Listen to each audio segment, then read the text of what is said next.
নমস্কার বন্ধুরা, আমি সঞ্জু। আজ আবারও জিভে জল আনা দারুণ টেস্টি একটা স্ন্যাক্সের রেসিপি নিয়ে হাজির হয়েছি। আজ আমি তৈরি করছি ডিজাইনিং সিঙ্গারা। এই সিঙ্গারাটা দেখতে যেরকম সুন্দর, খেতে ততটাই ভালো। তাই তোমরা অবশ্যই পুরো ভিডিওটা দেখো। আর হ্যাঁ, আমার যারা নতুন বন্ধুরা রেসিপিটা দেখছো, প্লিজ আমার চ্যানেলটা সাবস্ক্রাইব করে দিও। ঠিক আছে, তাহলে চলো রেসিপিটা শুরু করা যাক। বন্ধুরা, রেসিপিটা করার জন্য আমি এখানে 200 গ্রাম আটা নিয়ে নিয়েছি। এবারে প্রথমেই আমি আটাটা মেখে নেব।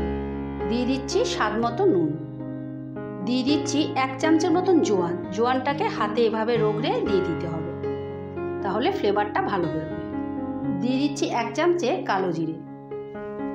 এবারে ময়মের জন্য দিয়ে দিচ্ছি 3 চামচের সাদা তেল।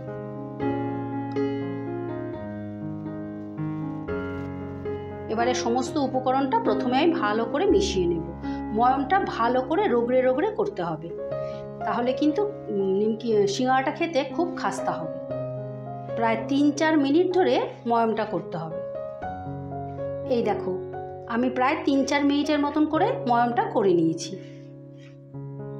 এই দেখো, যখন এইভাবে ডেলা পাকিয়ে যাবে আর চাপ দিলেই আলতো করে ভেঙে যাবে, তখন বুঝবি ময়মটা একেবারে পারফেক্ট হয়েছে। এবারে আমি অল্প অল্প জল দিয়ে একটা টাইট ডো বানিয়ে নেব। একদম অল্প অল্প করে জল দিয়েই তৈরি করবে, না হলে কিন্তু পাতলা হয়ে যাবে। আর এই রেসিপিটার জন্য টাইট ডোই প্রয়োজন। এই দেখো, আমি একটা টাইট ডো তৈরি করে নিয়েছি। এবারে ওপর থেকে সামান্য একটু তেল দিয়ে দিলাম। তেলটা ডোয়ের গায়ে মাখিয়ে দিলাম, যাতে ওপরের সারফেসটা শুকিয়ে না যায়।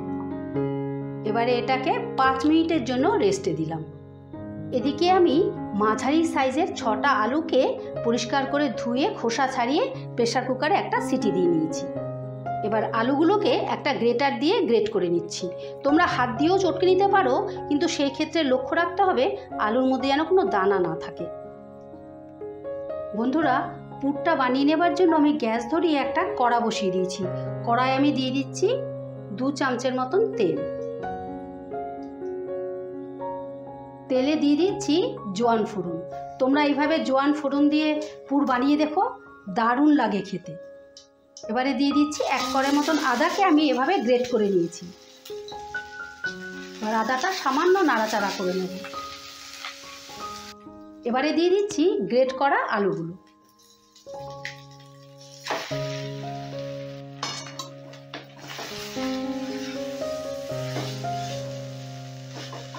এবারে দিয়ে দিচ্ছি স্বাদ মতো নুন। দিয়ে দিচ্ছি 1 চামচে গোলমরিচের গুঁড়ো, 1 চামচে শাহি গরম মশলা, 1 চামচে কাশ্মীরি লঙ্কার গুঁড়ো। দিয়ে দিচ্ছি হলুদের গুঁড়ো, 1 চামচে শুকনো লঙ্কার গুঁড়ো, আর দিয়ে দিচ্ছি 1 চামচে চাট মশলা। এই চাট মশলাটা তোমরা অবশ্যই দিও, তাহলে খেতে ভীষণ ভালো লাগবে। দিয়ে দিচ্ছি অল্প একটু চিনি।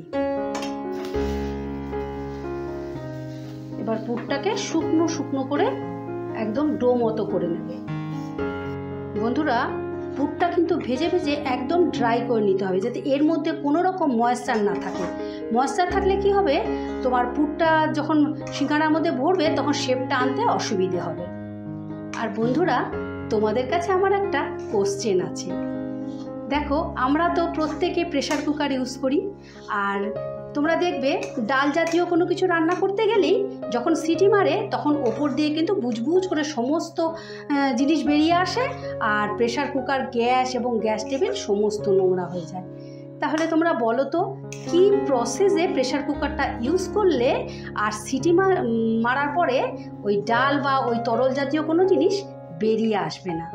তোমাদের উত্তরের অপেক্ষায় রইলাম। এই দেখো, পুরটা একদম ড্রাই হয়ে গেছে, এরকম ডেলা মতন হয়ে যাবে।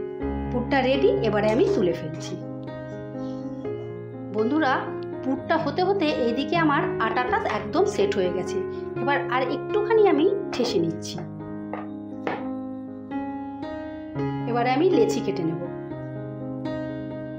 এই সিঙ্গারার লেচিগুলো কিন্তু একটু বড় বড় কাটতে হবে, যেরকম তোমরা রুটি করো তার থেকে একটু বড়।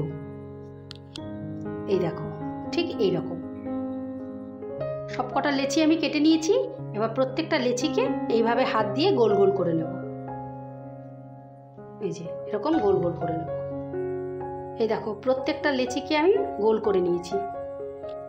এবারে একটু গুঁড়ো আটা দিয়ে আমি লেচিটা বেলে নিচ্ছি।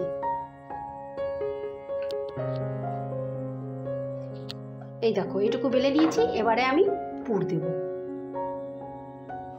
আমি 1 চামচের মতন পুর দিয়ে দিলাম। এবার এইভাবে মুখটা আটকে দেব।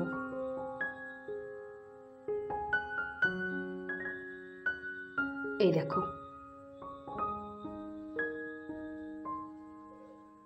এইভাবে আমি সব কটার মধ্যে পুর ভরে নেব। এইভাবে ঠিক মুখটা ভালো করে সিল করে দিতে হবে, যাতে বেলবার সময় যেন খুলে না যায়। এই দেখো সব কটার মধ্যে আমি পুর ভরে নিয়েছি। এবার আমি একটা একটা করে বেলে নেব। প্রথমে হাত দিয়ে একটু চেপে চেপে স্প্রেড করে নেবে। এবার সামান্য একটু আটার গুঁড়ি দিলাম। এবারে বেলে নিচ্ছি। এরকম লম্বালম্বি বেলতে হবে, ডিম্বাকৃতি। এই দেখো এইরকম, বেশি পাতলাও না বেশি মোটাও না। এবারে একটা ছুরি নিয়ে নিয়েছি। ছুরি দিয়ে ঠিক এইভাবে আমি মাঝখান দিয়ে কেটে নেব, কিন্তু দুদিকটা যেন আটকানো থাকে, ঠিক এইভাবে।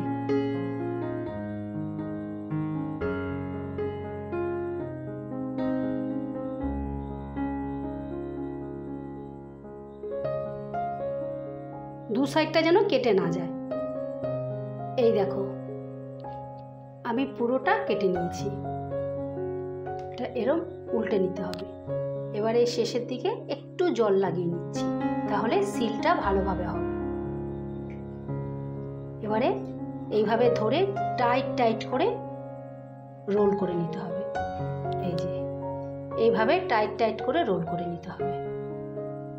এই যে ঠিক এইভাবে। এবারে দুটো মাথা নিয়ে ঠিক এইভাবে এখানেও একটুখানি আমি জল লাগিয়ে নেব, যাতে সিলটা ভালো মতো হয়ে যায়। এই দেখো ঠিক এইভাবে ঘুরিয়ে ফিরিয়ে ভালো করে সিল করে নেবে। এই দেখো এইভাবে আমি প্রত্যেকটা তৈরি করে নেব। হয়ে গেল না ডিজাইনিং সিঙ্গারা? এই দেখো আমি প্রত্যেকটা সিঙ্গারা তৈরি করে নিয়েছি। এবারে সিঙ্গারাগুলো ভাজার জন্য আমি একটা কড়া বসিয়ে দিয়েছি। কড়াই দিয়ে দিচ্ছি সাদা তেল। বন্ধুরা তেলটা গরম হয়ে গেছে। এবারে আমি সিঙ্গারাগুলো দিয়ে দিচ্ছি, কিন্তু তেলটা কিন্তু হাই হিট করবে না, ওটা হালকা আঁচে করবে। তেলটা হালকা গরম হবে।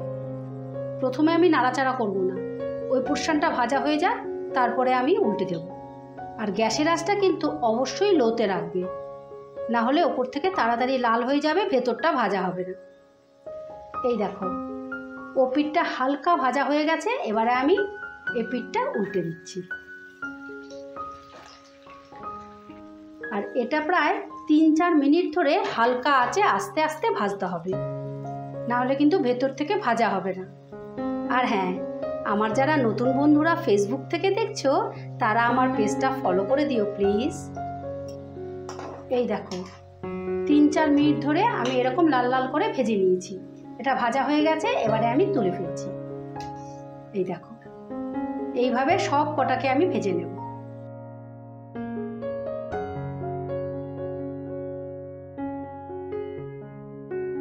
আজকে একদম ডিফারেন্ট টাইপের একটা রেসিপি, ডিজাইনিং সিঙ্গারা। টেস্ট করে দেখি কেমন হয়েছে।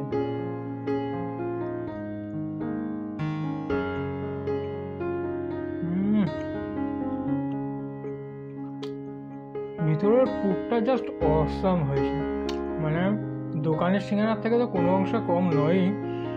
উপরন্তু ডিজাইনটার জন্য আর উপরের যে একটা খাস্তা মচমচে যে একটা কোটিং, দারুণ দারুণ লাগছে। এই সিঙ্গারাটা অবশ্যই একবার বানিয়ে খাও। একদম যেরকম স্টাইলে বানানো হয় এরকম স্টাইলেই বানিয়ে খেয়ে দেবো, দারুণ লাগবে খেতে। এই দেখো বন্ধুরা, ডিজাইনিং সিঙ্গারা ফাইনালি রেডি। এই রকম নিত্য নতুন রেসিপি দেখার জন্য আমার চ্যানেলটা ভিজিট করে আসার অনুরোধ রইল। ঠিক আছে, তাহলে আজ আসি। কাল আবারও কোনো এই রকম মজাদার রেসিপি নিয়ে হাজির হব। ততক্ষণ তোমরা সকলে ভালো থেকো, সুস্থ থেকো। টাটা।